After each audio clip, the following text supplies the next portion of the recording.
Hello everyone, আসসালামু আলাইকুম। আমি সঞ্জিতা বলছি চিটাগং থেকে। কেমন আছেন আপনারা সবাই? আশা করছি ভালো আছেন। আল্লাহর অশেষ রহমতে আপনাদের সবার দোয়া আলহামদুলিল্লাহ আমিও ভালো আছি। চলে আসলাম আপনাদের জন্য নতুন আরেকটা ব্লগ ভিডিও নিয়ে। আশা করি আজকের ভিডিওটা আপনাদের ভালো লাগবে।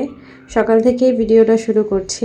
সকালের চা নাস্তা তৈরি করছি। এখন যেহেতু ছেলের স্কুলটা খুলে গেছে, তো যখনই পারছি আর কি সকালের নাস্তাটা শর্টকাট যেভাবে তৈরি করা যায় চেষ্টা করছি যে সেভাবে তৈরি করে নিতে। আর যদি কোনো সময় হয় যে এমন যে পারছি না, তৈরি করার সময় নাই, তখন হচ্ছে বাহির থেকে কিনে এনে খাচ্ছি। এভাবেই দিনটা যাচ্ছে।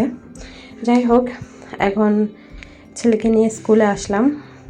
যেহেতু সামনেই পরীক্ষা আর একটা মাস সময় আছে হাতে, মানে এক মাসও পুরোপুরি আসলে নেই, কারণ এক মাসের মধ্যে আবার ক্লাস টেস্ট আছে। তো ওদের হচ্ছে 20 মার্কের ক্লাস টেস্ট হয়, যেটা হচ্ছে আবার পরীক্ষাতে যেয়ে যোগ হয়। তো তার কারণে ওই পরীক্ষাটাও আসলে ইম্পর্ট্যান্ট।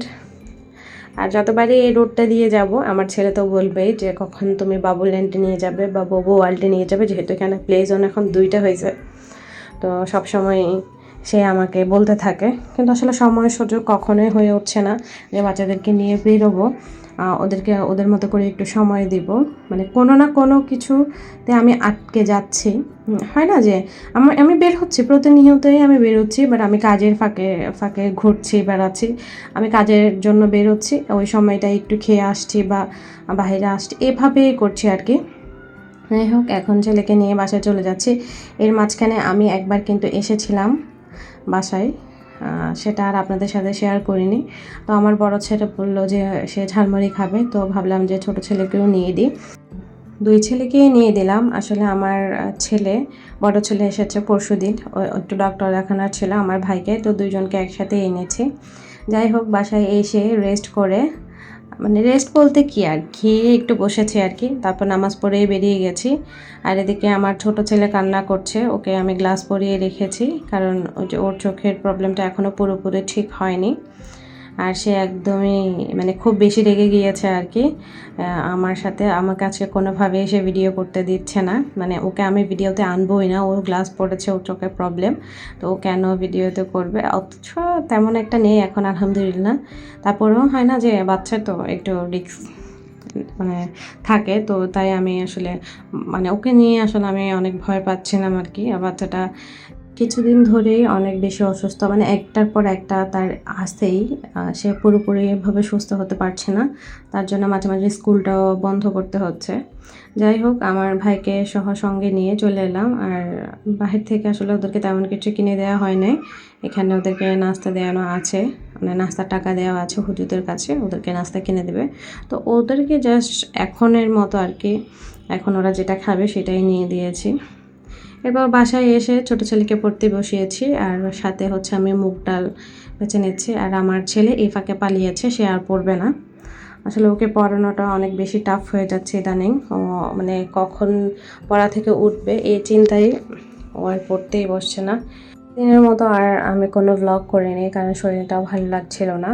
তো পরদিন বিকেলবেলা থেকেই আবার ভিডিওটা শুরু করছি। আজকে যেহেতু শুক্রবার, তো আপনাদের ভাইয়াও বাসায় আছে। সকালবেলা থেকে তো একদম ধুম চলে গিয়েছে, তার মধ্যে আমাদের পানি নেই, মানে সব কিছু মিলিয়ে একটা হযবরল অবস্থা গিয়েছে। ভাবছিলাম যে আজকে সকাল থেকে ভিডিওটা শুরু করব, বাট হয়ে ওঠেনি, কারণ আমাদের আজকে অনেক দিন পানি নাই। বাট আমরা বলতে পারি না, যেহেতু আমাদের রিজার্ভ ট্যাঙ্কি আছে, তো রিজার্ভ ট্যাঙ্কি থেকে আমরা সবসময় পানি পোড়াই। বাট আজকে দেখলাম যে ট্যাঙ্কিতে আর পানিই নেই, আমরা সেটা বলতেই পারি না। তো মোটামুটি যে পানিটা রিজার্ভ আছে একটা দিন চলা যাবে, মানে বাসায় যেগুলো আছে আর কি, একদিন চলার মতো।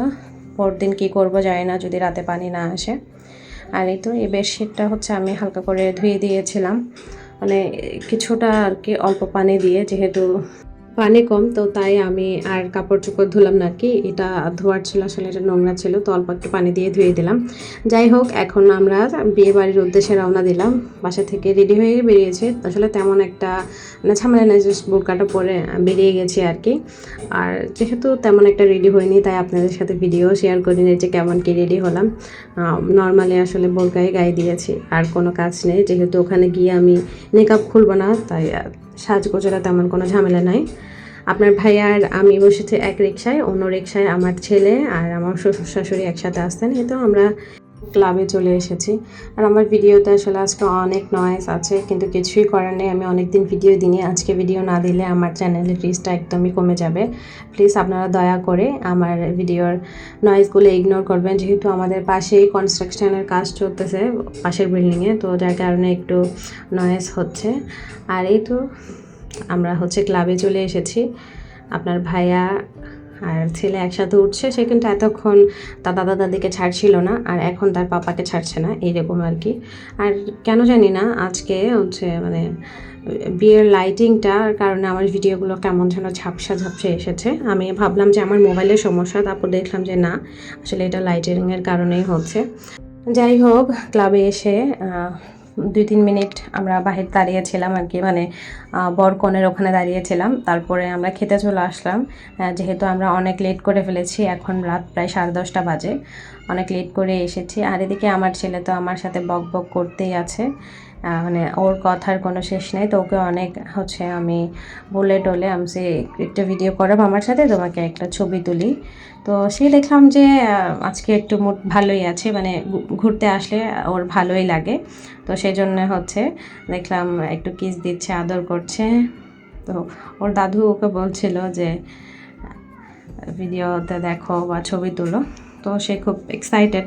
আসলে বাচ্চারা বিয়ে বাড়িতে আসলে কেন জানি না, মানে ওদের অন্যরকম আনন্দ কাজ করে, কিন্তু খাবার তেমন একটা খায় না বাচ্চা। তো আমার বাচ্চা তো অলওয়েজ চিকেন জন্য পাগল, সেটা মানে যেরকমই হোক না কেন। কিন্তু এখন দেখলাম যে সে চিকেন ফ্রাইও খেতে পারছে না, মানে জ্বর থেকে ওঠার পরে এরকম একটা অবস্থা হয়ে গেছে। বাট কিছুই করার নেই, হয়তো জ্বর, তার জন্য এরকম মুখের টেস্টটা নষ্ট হয়ে গেছে। সে খেতে চাচ্ছে বাট নিয়ে খেতে পারছে না। তো এর মধ্যে আমাদের খাবারও চলে এসেছে, আমি হাত ধুয়ে নিচ্ছি। আসলে আমি কেন জানি আসলে আজকে ভিডিও করতে কমফর্ট ফিল করছিলাম না, বারবারই ক্যামেরাটা অফ করে দিচ্ছিলাম। তো হাত ধুয়ে নেওয়ার পর এখন সবাইকে খাবার সার্ভ করছে, তো আমি বসে আছি। আর এদিকে আমার ছেলে দুষ্টুমি শুরু হয়ে গেছে, সে বলছে ওকে দেখা যাচ্ছে না, কিন্তু আমি ওকে বলছিলাম আর কি যে এদিকে ওইদিকে দেখা যাচ্ছে। তো সেটা নিয়েই আমরা হাসাহাসি করছিলাম। আর এই তো আমাদের খাবার, এখন এক এক করে খাবার সার্ভ করা হবে। যেহেতু এটা আমাদের চাটগাঁয়েদের বিয়ে, এখানে তো মানে চাটগাঁয়ের ঐতিহাসিক খাবার দাবারই আছে, যেমন মেজবানি, তারপর আপনার কোরমা, তারপর সবজিটা, চাইনিজ সবজিটা সবসময় থাকে। আমি মানে ছোটো থেকেই দেখছি, অবশ্য এটা আমাদের ঐতিহাসিক না, বাট ওই যে চলে, যেটা চলে আর কি। তো আবার মুরগির রোস্টও আছে, সাথে ডাল আর জর্দা তো থাকছেই, সাথে থাকছে সফট ড্রিঙ্ক, যেটা আমার ছেলে অলরেডি খাওয়া শুরু করে দিয়েছে। মানে সে একটু মজা করে কোকটাই খেয়েছে, এরপর আর কিছুই খায়নি। অনেক কষ্ট করে 2 লোকমা আমি খাইয়ে দিয়েছিলাম, তাও অনেক জোর করে।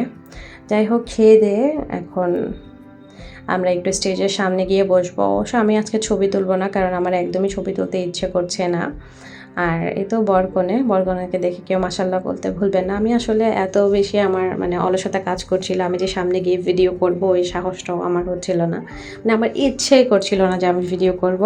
তারপরেও ওই যে ডেইলি ব্লগ করতে করতে অভ্যস্ত হয়ে গেছি, ভাবলাম যে একটু ভিডিও করে রাখি, যদি শেয়ার করতে পারি আপনাদের সাথে শেয়ার করব, না হয় করব না। তো ভাবলাম যে না, যেহেতু আজকে ভিডিও দিচ্ছি, প্রপার করে একটা ভিডিও সাজিয়ে গুছিয়ে দেওয়ার চেষ্টা করি আপনাদের জন্য সুন্দর সুন্দর ব্লগ নিয়ে আসার। জানি না আমার ব্লগগুলো আপনাদের কাছে কেমন লাগে। আপনাদের একটা লাইক, একটা কমেন্ট আমাকে আসলে নতুন আরেকটা ভিডিও বানাতে অনুপ্রাণিত করে। তো আপনাদের কমেন্টগুলো আমি পড়ি, হয়তো হয় না যে মাঝে মাঝে রিপ্লাই দেওয়া হয় না, বা সময় সুযোগ হয় না, বিদায় হয়তো দিতে পারি না।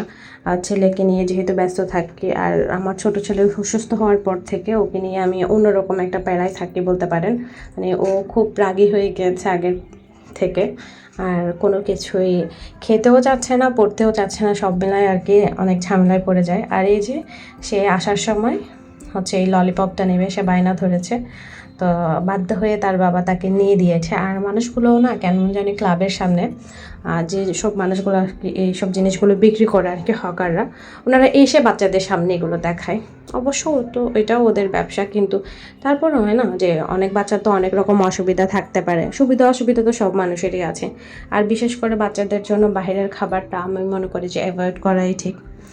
কিন্তু কী আর করার, আমরা এমন একটা সমাজে থাকি, চাইলেও সব কিছু করতে পারি না। যাই হোক, বাসায় এসে এখন বিড়ালদের খাবারটা রেডি করে নিচ্ছি। আমি আবারও সবার কাছে আন্তরিকভাবে ক্ষমা চেয়ে নিচ্ছি। আমার ভিডিওতে আজকে অনেক নয়েজ আছে, আমি বুঝতে পারছি, কিন্তু আমি আজকে ভিডিওটা যদি এডিট না করি তাহলে আর ভিডিওটা দেওয়া হবে না। তো যার কারণে এই নয়েজের মাধ্যমে আমি ভিডিওতে ভয়েস ওভার দিলাম। প্লিজ আপনাদের কাছে আমার অনুরোধ থাকবে, ক্ষমা সুন্দর দৃষ্টিতে দেখবেন। আর আমার ভিডিওতে যদি কোনো ভুল ত্রুটি হয়ে থাকে অবশ্যই আমাকে কমেন্টের মাধ্যমে জানাতে ভুলবেন না। আর এ পর্যন্ত যারা আমার সঙ্গে ছিলেন তাদেরকে অসংখ্য অসংখ্য ধন্যবাদ। আর আমার চ্যানেলটা যদি নতুন হয়ে থাকেন প্লিজ আমার চ্যানেলটা সাবস্ক্রাইব করে আমার পাশেই থেকে যাবেন। অল অপশন বাটনটা ক্লিক করে রাখবেন যাতে আমি যখনই ভিডিও দিই আপনাদের কাছে নোটিফিকেশান পৌঁছে যায়, আপনারা আপনাদের সময় সুযোগ বুঝে আমার ভিডিওগুলো দেখে নিতে পারেন। আজকের মতো এখান থেকেই বিদায় নিচ্ছি। সবাই ভালো থাকবেন, সুস্থ থাকবেন, আমার সন্তানদের জন্য দোয়া রাখবেন যেন আল্লাহ পাক আমার সন্তানদেরকে ভালো রাখেন, সুস্থ রাখেন। আল্লাহ হাফেজ, আসসালামু আলাইকুম।